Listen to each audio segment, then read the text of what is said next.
Helen, And I'm Liz, and we're sisters scientists, and lifelong X-Files fans. and this is We Want to Believe. Hello, welcome back.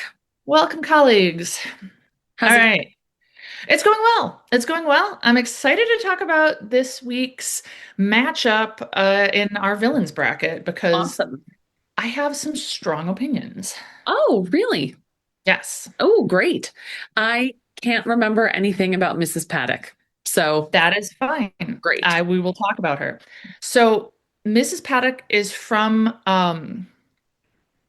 oh Jesus Christ, why can't I think of the name of it? I just had it in my head. It's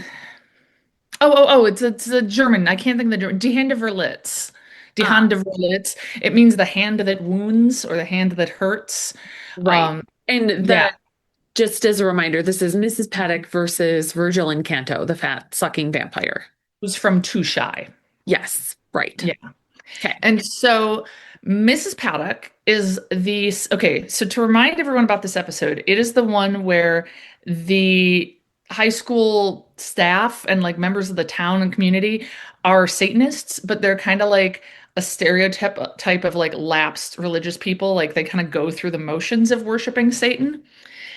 And there's some deaths and stuff. And Mrs. Paddock is a substitute teacher who's called in. And it's like a very dark but also has funny moments episode. Like this one girl kind of believes like her dad was part of a satanic cult and has all these like very upsetting memories about, oh, they sacrificed all these babies, and it's like, well, no, that clearly wasn't true. Actually, it's like false memories, but because they were Satanists, but they didn't do that much. Um, and all this weird stuff's happening in the town. And eventually, she summons a snake and kills some of the people and kills them in other ways. And Mulder and Scully are kind of one step behind the whole time. And it ends with her having written on the blackboard something like, oh, what does she exactly say? I want to know. I want to be able to quote it exactly because it's Does she summon? I can't. I didn't watch this one, and I don't think I ever have. Uh, really? Oh, yeah, it's Satan-y, so yeah.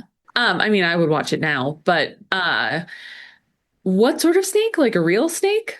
Is I it don't think a? so. No, it looks like a big fat magic snake. Oh, okay. Yeah. Like the squeezy type, but magic.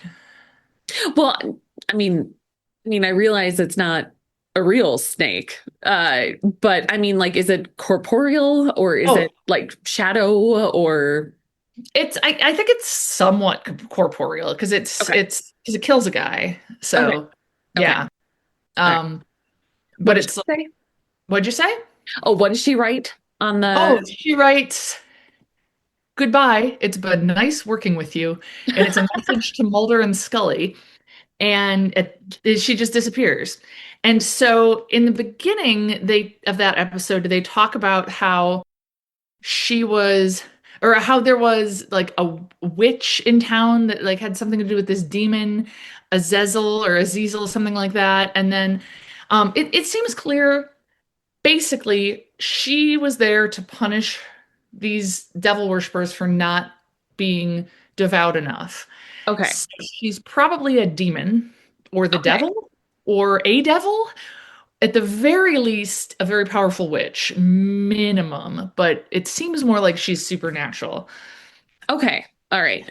And Virgil Incanto regurgitates goo onto his victims to liquefy them, is what I recall. Yes, yes, Yeah, because he needs to he needs fatty acids. chat. Yeah, he needs, and that's the best way to get them. And he's like chatting with women online, and he's looking for women who are heavier, and like it's partially because they have more fat that he can consume, but also kind of seems like they'll be more susceptible because they'll be more desperate, which is awful. And Yeah. uh, And so part of me is like, well, would Mrs. Paddock be like succumb to his charms or would she just freaking destroy him? I think without question she destroys him Okay. because I don't think I don't I think it's unlikely she's even human. Yeah. Here's my bold claim. I think she could take the tournament. Oh, That's my bold claim. Yeah. Um, okay.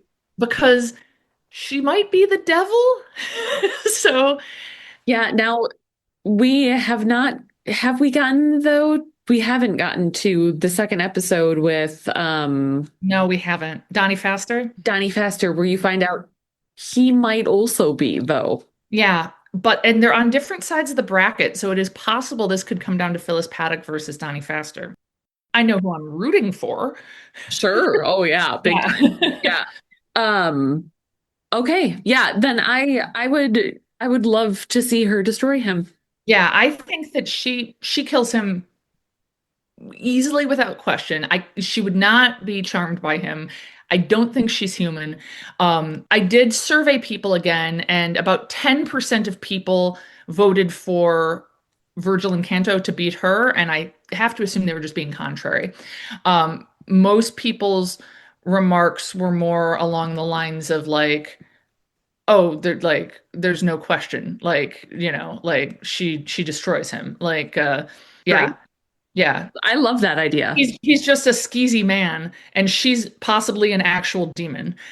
Yeah, Great. Yeah. yeah, I yeah, fully support that. I would love to see it.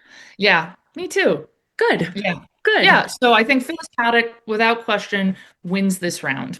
Awesome. Oh, I love that for her. Yeah. We love that for her. All Yeah. right. Phyllis Paddock is the winner. All right.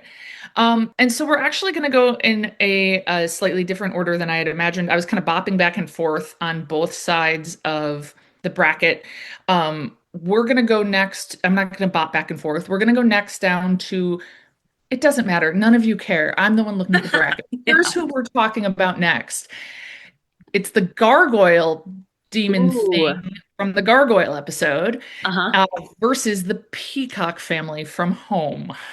Ooh. Yeah. Interesting. Yeah, there's more of them. They're real fucked up. Yeah. But the gargoyle, again, possibly supernatural. Right. And Um, there's nothing supernatural about the peacocks, right? No, no, no, they're it's just, all just inbreeding and evil. yeah. Okay. Fascinating. Great. Yeah, Great. but there's more of them. Yeah. So, you Yeah. know, I will think about this. I am rooting for the gargoyle. But I will consider both sides. yeah, I mean, I'm really, yeah, I mean, I guess that's bound to happen at some point because they're villains. That I don't want either to win. Yeah. But no, but no, I don't. You have to root for the gargoyle because you can't root for the Peacock family. No. Like, no. No. I think I'd root for Honey. I don't know if I'd root for Donnie Faster against the Peacock family. Oh, let's hope it doesn't come to that. Let's I hope don't it doesn't know. come to that. Yeah, yeah, Uh, yeah, I yeah, don't know. But yeah. uh, personally, I would love it. I don't know.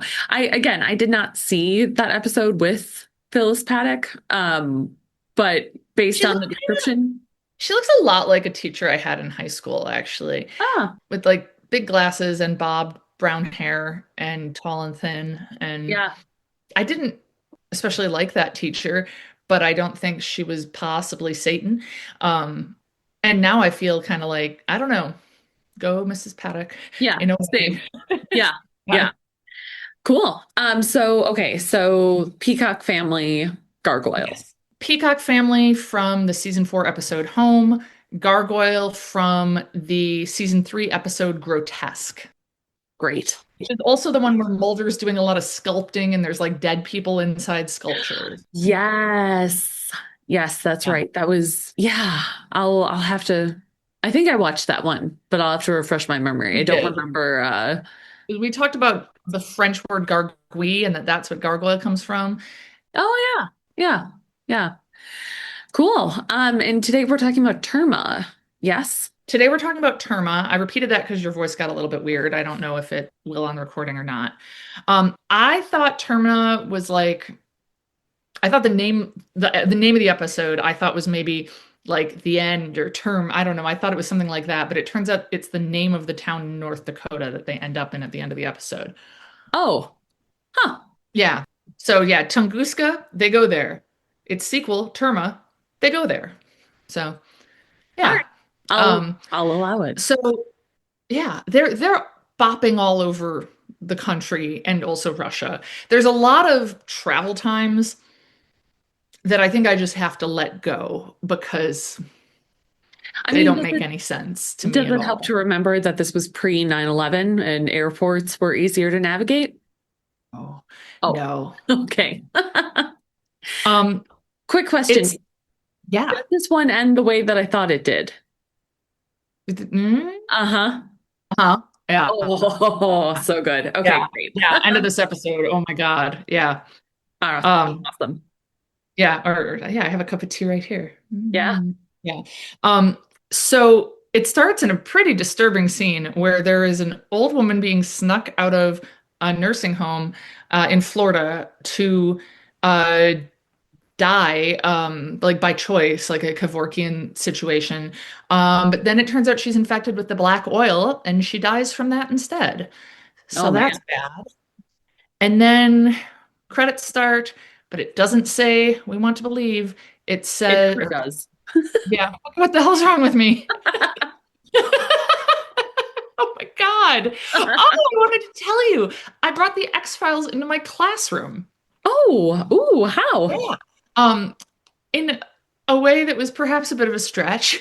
I Because here's what happens. We do this lab with momentum, and as we discussed last week, when objects are going in a different direction, you have to account for that with a negative sign or something. It's just a one-dimensional momentum collision, and you take a video of it and you analyze the video and you get the velocities of the cars before and after the collision. And what happens is there's all these little places for students to make mistakes, either with dropping negatives or with converting poorly with their units or just mixing up which cart has which velocity. And so I said to them, how many of you ever watched the X-Files, the show from the 90s? And like a few of them had.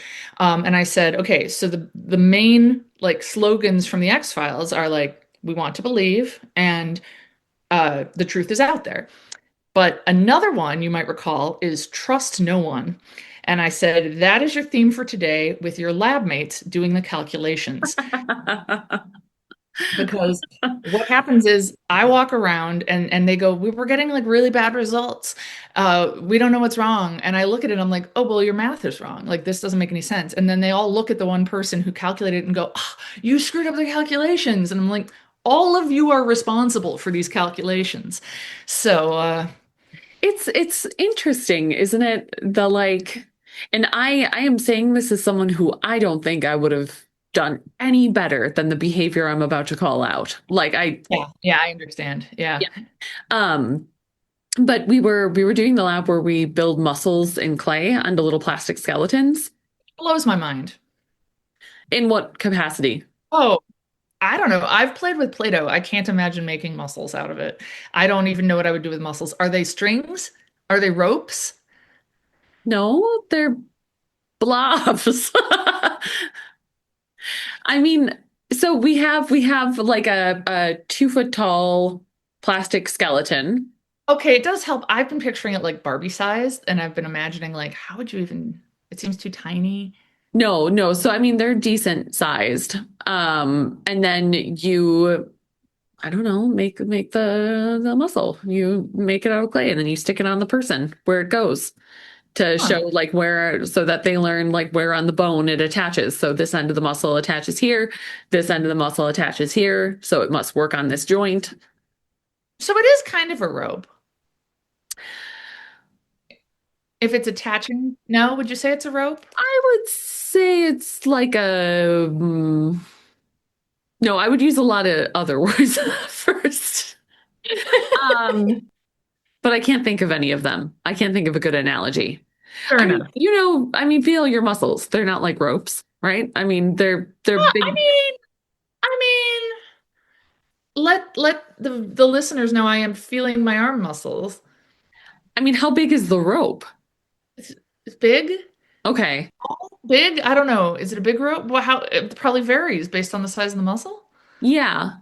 Yeah. Um, I guess I just picture them like because they can have tension. yeah. So ropes have tension. Do they? Well, of course. Imagine you're like pulling a bucket of water out of a well by a rope, and Oh, there's no sure. tension in the rope.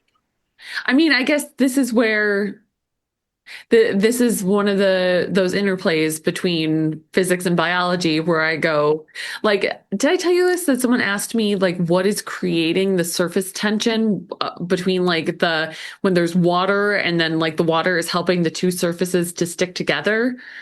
Oh, And I was like, oh my God, I don't know. Ask a physicist. Like, I can tell you when our body does that and why it's important, but like, dear God, I don't know. Like, like the chemistry and how water is a look, we have plenty of listeners who are yeah, chemists. We're not chemists. You call us, you tell us your thoughts. yeah. Don't call us. We don't have a phone number. Some of them know our phone numbers. Yeah, okay, fair enough. I'd still be weirded out if they called us, though. I'd be like, is it an emergency? Why are you calling us? Um, yeah, I guess that's a physics v chemistry Yeah, I question feel now, like that's but a chem question. Anytime we okay. start talking about molecules, I just get nervous. Liquids also Uh, make me nervous. huh. I mean, because it gets, I don't know. It's anything where we might be talking about um liquids. Oh, is this like your lack of wanting to talk about blood or just Oh, your no, it's not me oh, being okay. crazy. It's me being like, God, I haven't studied this in like 20 years. Oh, Yeah. okay. Because I Okay. don't ever teach about that stuff, about fluid dynamics and whatever. Like I never have to do that. And See, and so that's like one of the few things of physics that I have to teach about is fluid dynamics for reasons that will shall remain nameless. blood reasons. Blood reasons. Yeah. Yeah. Um, Anyway, anyway, they build muscles. they And build what muscles. let's back Oh, up about how students are dumb. yeah. Or well, in ways that we can relate to. Very much so. Yeah. So I was like, all of you are going to be tempted to do this mistake. And I'm going to tell you why. Everyone listen to me. You're going to want to make the muscle stop here, but it doesn't stop here because, and I explained and was like, I'm going to come around and I'm going to say, see, I told you the muscle doesn't stop there. And then, like, lo and behold, like I think we quarters of the must teach class. really similarly because I find myself saying that stuff and I go, look, listen now, because you don't want to have me go to your table and be like, this is the thing I was telling everyone about at the beginning of class that I warned you about. Yes. Yep. But have I told my story about the dumb thing I did as a student in a lab that I was warned about doing? Was it like touching something and you got a shock? Yes, we were told if you touch these two things at the same time, you will get a shock. And our lab instructor said every semester somebody does it. And I was listening and I thought to myself, why would anyone do this? He is explicitly telling us not to. And then I did it twice. And both times I screamed and like real loud and the whole class heard me. Oh, So, God. yeah. I mean, I started putting retinol on my face. I think this somehow comes down to human behavior because people were like, don't put retinol on 2 days in a row when you're first starting. Don't do this. And I'm just like, la di da, I'm just gonna put on the retinol whenever I want. Like, I think it's a little bit like, I Yeah, don't, I mean, to be clear, I didn't think I can touch these two things and I'll be fine. It's more that I just was not paying attention. oh, okay. Yeah, Okay. like I was just like, oh, here, this will be easy. Let me just move this. And, Yeah. Also, speaking of putting retinol on too much, does my nose look bright red? Um, And did it not look bright red when we started? Has my nose turned bright red while we were recording? no, it looks a little red, but it could be the light, is what I assume. Why is it bright red? Oh, I don't think it is for okay. the audio record. I don't know. Maybe it's just the lighting. I Yeah. think it's probably just the lighting. Yeah, Okay. yeah, I'm going to try not to look at it yeah, because I want to say something about yeah, science. yeah. Because we got off track because I got embarrassed that I said the wrong phrase at the end of the episode. Right. At the end of the opening. It does not say the truth is out there, or we want to believe, because it never says that. What it says is an Italian phrase, "e per si muova." I don't know. Uh, E space PUR space SI space MUOVE. Uh, I was like, I think that's Italian. I don't know what it means, but I kind of recognized it. But I thought, well, I'd probably recognize it from the X-Files. Actually, probably, maybe, but I knew it from elsewhere. It is Italian for, and yet it moves, which Oh, is an apocryphal story of what Galileo said after he had to refute everything that he said when he was on trial from the Catholic Church about heliocentricity. whoa, So, cool. like, he was basically like, the idea is that he was saying, look, you can make me say that the sun revolves around the earth, but it's still the earth revolving around the sun. It's still going to move. Wow. Huh. Interesting. Yeah.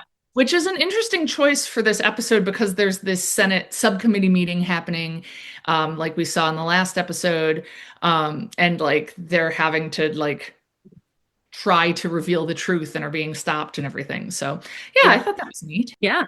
Very. So, we see basically an old man in Russia being pulled out of his apartment, not like forcefully, but being like, people are like, "Hey, you got to go do one last job," sort of thing.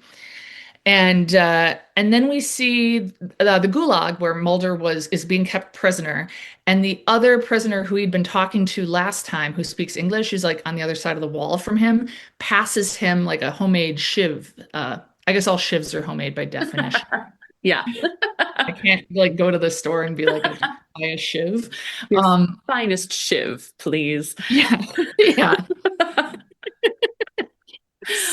So Mulder receives the shiv, um, and uh, he also like they talk a little bit about Krychek, and what I liked was that Mulder was like, I'm not going to die in here. I have to live long enough to kill that man Krychek. And yeah, because Krychek, it's clear, is now like buddy buddy with the guards and is totally fine and everything and on the outside. And then we see there's that exobiologist that got infected in the last episode who I'd forgotten about. And he is, I mean, not in good shape, in a big suit. And then there's people in like big suit, full PPE examining him, including Scully. So I wanted to ask you, what is the pineal gland? Oh, it produces melatonin. It's in the posterior part of the brain. It's a Oh, little, oh, it's the thing that that guy ate. no, pituitary.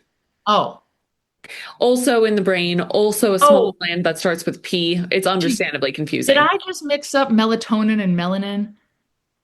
Oh, maybe. Again, it's a little confusing, right? Yeah, Yeah, yeah, it is. yeah. Yeah, okay. So the pituitary gland makes melanin amongst many other jobs. Many, many, many others, and is more in the anterior portion of your brain. The pineal gland makes melatonin and sits towards the back. Wait, isn't anterior also the back? No, that's posterior. Oh, that makes sense. Is anterior front then? Yeah, yeah. Okay, all right. It's like on a ship. You know how there's like different words on the front and the back of a ship are called like Yes. whatever. Yeah, I'm just picturing now. I'm being like, now make a cut from the stern to the I don't know. I don't know Yeah, ship I mean, words. I don't know ship words either. Okay, so there's like creepy stuff going on with the pineal gland with like ew little worms. Like the Huh. black oil like it. Oh, really? Yeah. Cool. I Yeah, don't. yeah. So Scully is like, well, those are some black worms. She's like looking under a microscope and can see that. I don't understand how she's looking under a microscope because he's alive and she's like looking at his pineal gland and saying this. Like were they able to get like a biopsy of it? But that Oh, would be like really, really intense. That's not like an easily accessed part of you. yeah. It looks like she's like right there and looking and sees Huh. it. I mean, now maybe I'm mixing things up and they did an autopsy on someone else and she's assuming it's also true about him, but she's looking under a microscope while standing next to this guy and she's in PPE and he's in a big container thing. Huh. Um, Okay. yeah, I don't know. Then we see that Russian dude who we last saw in Russia, this older guy, his name is Vasily Peskov, and he goes to this, there's this like kind of rich house with like a lot of land and horses in like a rich people sort of way. And there's like old Russian dude out by the stables, and this blonde woman comes out Oh and is like, yeah. Sorry, I'm remembering this. Yeah. yeah, I know, I had the same thing. Like, oh, I'd totally forgotten about this. He knows her name, Dr. Karn Sayer, and she's like, should I know you? And he's like, no. And then he kills her. So, yeah, bad news for her. Um, Scully and Skinner are then talking, and Skinner tells Scully that the pouch, this like he found out that this diplomatic pouch was meant to go to this Dr. Bonita Karn Sayer. Oh.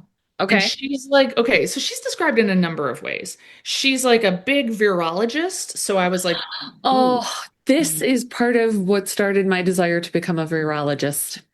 So you could get murdered by an old Russian man. So that an old Russian man would want to murder me, but would be thwarted somehow. Yeah, Yeah. yeah, it's the dream. Yeah. Um, I also, they say that she was like an authority on smallpox and that she was like a really strong advocate for destroying the last remaining smallpox. And I was wondering if you had any opinions on that because I don't know enough. And I respect experts' opinions on things I don't know enough about. Oh, interesting. What a novel concept. I I don't have strong opinions on it. I'm pretty torn. Because on the one hand, people are always going to get diseases again because people are dumb and do things like don't get MMR vaccines for real dumb reasons. My friend Molly, who's a vet, said that anti-vax stuff is like leaking over into veterinary science. Where, Yes. yeah, yeah. You don't Uh, want your dog to get autism. right. Yeah, right. Um, and uh, And just to be clear, listeners, we don't think vaccines cause autism. I'm just making fun of people who think that. Yeah. yes, I think, 100%. people would know that listening to more than one episode, but just to be clear. Yes. Yes. Um, so like having caches of things available in order to study in case they become problems again, but is one thing, and I can kind of see the benefit in that. On the other hand, more likely than that is that people will use them as biological weapons. Uh, Oh. yeah, and so I fall much more towards the yeah, go ahead and destroy that In side the of same way things. that you should destroy nuclear weapons, kind of? Yeah, yeah, because it's like, well, what are if we've got this sitting around? I mean, for the because like people that they don't vaccinate for smallpox anymore because it's been globally eradicated.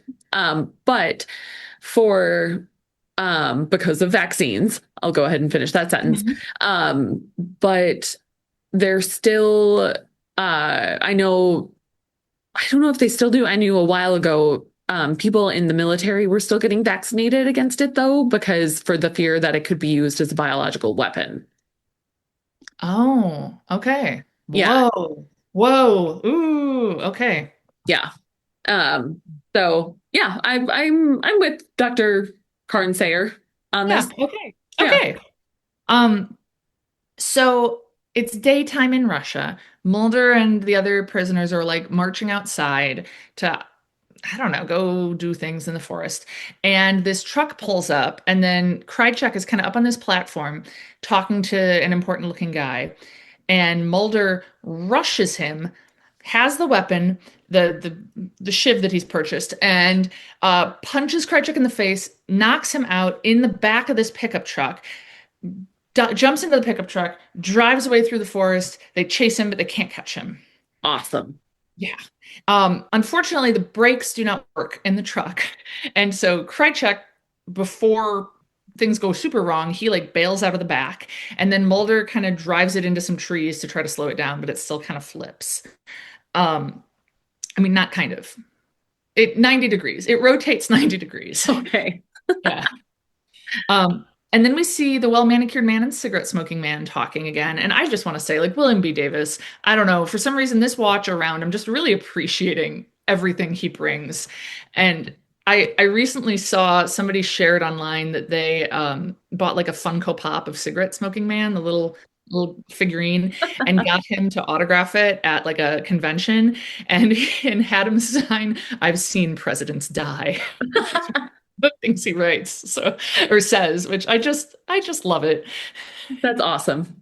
He's great. Yeah. So it turns out that the place where Dr. Karn Sayer was murdered is the well manicured man's house. And she was his private physician.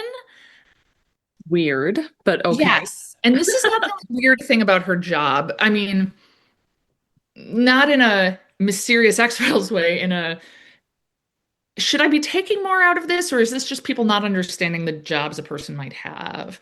Because I'm like, but it also, cigarette smoking man implies that they were sleeping together. Um, Oh, okay. and well manicured man is like, you know, why would the Russians know? Oh, no, not yet. He does not say anything about Russians. Wait, there is talk of Russians. I'm so sorry. I'm mixing up my. They have many conversations in this episode. Cigarette smoking man mentions that Mulder was captured in Tunguska, and then says in his cigarette smoking man way, "Wake the Russian bear, and it may find out we've stolen its honey." And Oh my God, that's awesome. yeah, yeah, I love that. I love the idea that there's someone who might say that naturally. Yeah, totally. Yeah. So we see Krychek is taken in by a group of people who are kind of clearly like on the run or living separately away from this camp. And he convinces them like, I'm American, I'm a victim too. I escaped from this camp. You have to help me. And they're like, oh yeah, we'll help you. Come with us. And we see Mulder's been like hiding under the leaves as the people looking for them go through the forest. And so he's hidden. Um, we do briefly see Scully back at the hearing. She refuses to answer where Mulder is and is like, that's not what's important. And it's, I think, the scene that starts Tunguska, where they're questioning her, and she ends up being held in contempt of court and or in contempt of Congress, I guess. I don't know. Yeah, Um, okay. Mulder is then found under the leaves by a dude with a beard, and him and his wife kind of take Mulder in and they're taking care of him. And he's like, we got to escape. They're so bad. Like, how are you guys safe in your little house? And she's like, well, it's his, you just destroyed his truck. And he was Oh, doing right. deliveries for them. That's how they allowed us to be okay. And Mulder's like, well, we all got to get out. And then she's like, there's another way. And then she calls her son in, and her son only has one arm. And she says, no arm, no test. And then we see that the beardy guy has a knife and they're clearly proposing they're going to cut off Mulder's arm. I question why an arm is so important. Well, do they not explain that? I mean, they were pouring black oil on his face. Right. Oh, well, they do explain. I'm sorry. They're clearly trying to find a cure. Okay. Okay, for the black oil. For the black oil, for the black cancer, they start calling it in this episode, which I forgot it got called that. Right. Okay. Uh-huh. So they're trying to find a cure for that. But it seems like it's implying in order to get a vaccine for something, you need an arm. I mean, genuinely, I think that's what they're saying. Because, but also it's only the left. So like, is there anything special about the left arm? Um, it's like a mirror image for your right. I don't know. Okay. All right. Yeah. I I, mean, I think I think that's where most smallpox vaccine scars was the left. I know it was on our dad. I can picture it. Yeah, and I think that it's maybe to get rid of because if you recall, they had at one point suggested that people were Oh, being tracked. yes. Okay. So I think it's if I'm recalling correctly, which I believe I am, I think it's to get rid of the scar so that they can't be tracked. Yes. Okay. Makes way more sense. Okay. Okay. Yeah, I mean, they did make it clear in that episode, but I think that the place I jumped to was clearly very wrong. Um, yeah, so then we see, ooh, middle of the night, Krychek is sleeping by the fire in the little campsite, and they grab him and they grab a big knife. And it's clear it's also time for Krychek's arm to come off. Oh, yeah. Yeah. Um, Scully and Skinner have another kind of disagreement about how everything's being handled. We see that the exobiologist is also killed by Vasily Paskov. He like sneaks in. He's a sneaky guy. He just walks into this place where this guy is in like big, serious containment and like reaches kind of through the plastic and injects them with something, and the black oil comes out of him and he dies. I mean, maybe password for the security cameras there was like NASA or something. The Like the loop. loop. Yeah. Yeah. Yeah. Yeah. And he steals the rock that had the black oil in it. And so then we see cigarette smoking man, well, manicured man talking and fine, and cigarette smoking man delivers the news. Okay, the guy who killed your doctor is Vasily Petrov. He's an ex-KGB agent who's come out of retirement and come to the US. And in well, manicured man is like, well, how could the Russians know we were working on our own cure? So Okay. there's like this competitiveness between secretiveness between the countries to find a cure for the black oil, which weirdly had me have a moment of like, God, I guess the COVID vaccine cure went a lot better than it could have. Like, that it was like, you know, discovered in Germany from Pfizer and like shared, and there's different ones. I'm like, I know it's been handled badly in a lot of ways, but it could be a lot worse. So, yeah. Um, okay. Last we saw Mulder, there's a man with a beard with a knife. Now we're at the committee meeting again, and Scully is still being obstinate and refusing to say where Mulder is. And they're like, "Answer the question, Miss Scully." And then Mulder walks in and says, "What is the question?" So I have no idea how he got there. Oh, they don't like go back to explain? Oh, Oh, huh. yeah. I mean, it's kind of left for us to assume that those people helped him. Look, if I missed something, it would have been really quick because I was doing nothing other than watching this. So I don't know. And it was just right before we met. So I don't know. Mulder is back. It's really nice to see them back together. They hug, and Mulder says, "Oh, it's good to put my arms around you." Both of them. And that's the only reference to that. And so they go off to Boca Raton because Dr. CS Karen Sayer, the one who died. Yeah. She also worked at this chain of convalescent homes, Huh. and I just feel like I just don't understand her career path or simultaneous career that Or she's maybe they're fronts for some sort of weird government thing. they 100% are. I just watched this. I am really not on the ball right now. Yes, absolutely. That's why she was there. Yeah, It's okay. question. Yeah, Okay, that's good. because okay, so Vasily Paskov is one step ahead of them. He gets in, he swaps out a bottle of pills, and then when Mulder and Scully get there, all of the people, all the patients at the convalescent home are dead with like black oil oozing out of them. Oh, And Mulder is like, oh, this is like they're test subjects. This is like a testing facility. But now they've all been poisoned and taken out. And then Mulder and Scully are like trying to saying like seal the area. But then we see that Paskov has actually been hiding, pretending to be one of the patients, like sleeping under blankets. And then oh, when they're not looking, he like slips out. Um, sneaky and fellow. he's very sneaky. Mulder then says we got to talk to the people who Krychek was working with, and they go and they talk to that militia member, that terrorist in prison, and get him to tell them that the reason Krychek approached them is that Krychek wanted them to build some bombs for him, and one of them is unaccounted for, and the guy eventually says it is in Terma, North Dakota. Krychek stole it from us.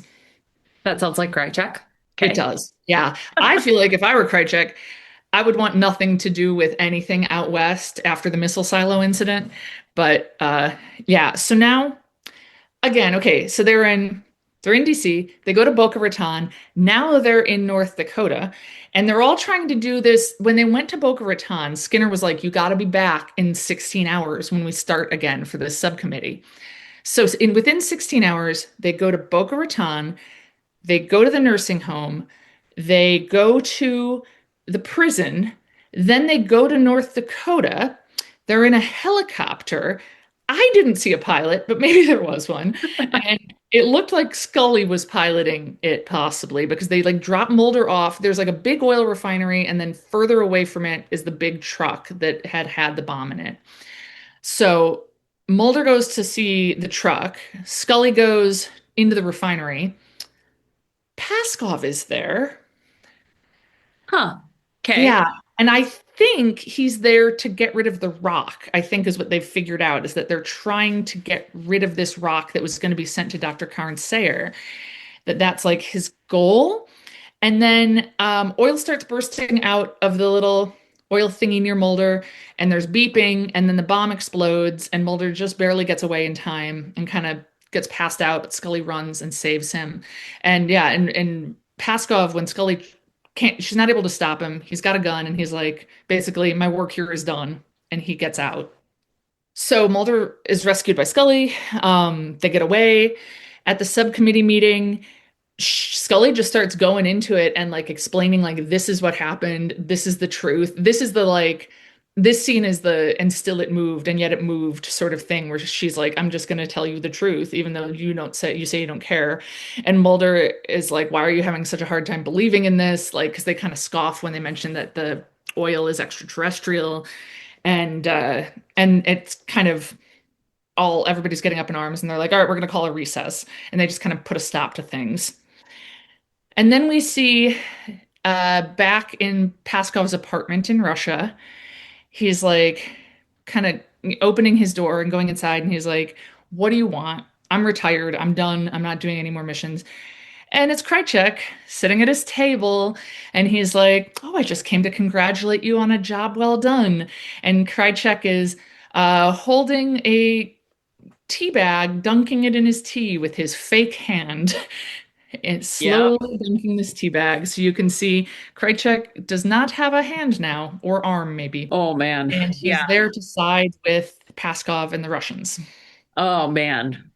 Oh Yeah. yeah. And then it ends with one last scene. Scully had brought all this like evidence of like documents and things, everything they had to prove this is what happened. She brought that to the subcommittee. When they took the recess, they're like, "We'll look this over." And then it ends with cigarette smoking man reading it in his office. Oh man. Yeah. Such good episodes though. Yeah. Oh Yeah. wow. Oh man. Yeah. So a lot is going on there. And next up is Paper Hearts. Oh, such a good one. Yeah. And it went musings of a cigarette smoking man, Tunguska, Terma, Paper Hearts. And this Crazy is episodes. this is why we would end up staying up until like 2 a.m. watching the X-Files. Yes. Yeah, exactly. Yeah. Because we'd be like, oh, but now it's this one. And we'd Yeah. have to. Yeah. Yeah. Yeah. And he'd be like, well, let's just watch the bit before the opening to see, what it is. And then, oh, it's this one. We got to watch it. And then, oh, then it's a two-parter. And then, yeah. Then suddenly it's 4 a.m. Yeah. Yeah. Yeah. This is how it happens. Yeah. Cool. Well, awesome. I'm excited. Yeah. So next week we'll talk about Paper Hearts, and we will also talk about the gargoyle from Grotesque and the Peacock family from Home. Awesome. Fighting each other. Yeah. Great. All right. Well, until next time.